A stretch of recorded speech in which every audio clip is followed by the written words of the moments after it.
ધારી railway station ખાતે railway સલાહકાર સમિતિની મીટિંગ મળી.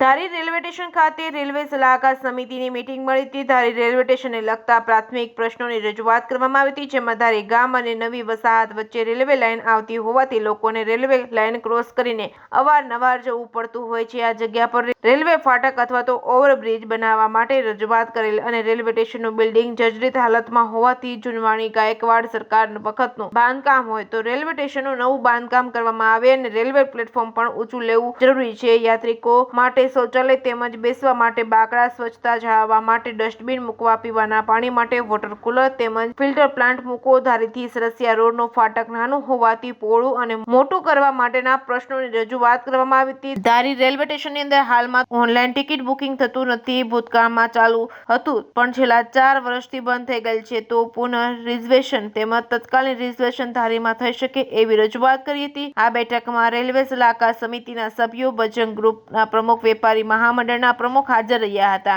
રિપોર્ટિંગ બાય સંજય વાળા, ધારી. પરેશ પરણી, બજરંગ ગ્રુપ પ્રમુખ.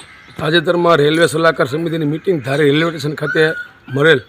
તેમાં અમે લોકોએ ધારી રેલવે સ્ટેશન બાબતે એક જે જર્જરિત હાલમાં રેલવે સ્ટેશનનું બિલ્ડિંગ છે તે નવું બનાવવું, પ્લેટફોર્મ ઊંચું લાવવું, બોર્ડગ્રેજનો પ્રશ્ન, રેલવે ફાટક જે નેવેસાતના લોકો માટે વર્ષોથી પ્રાણ પ્રશ્ન છે તે જલ્દીમાં જલ્દી ઉકેલવો અને સરસિયા રેલવે ફાટક જે નાનું છે તેને મોટું બનાવવું, જેનાથી ને ડબલ વાન ક્રોસ થઈ શકે. આ બાબતને અમે રેલવેમાં રજૂઆત કરેલ છે.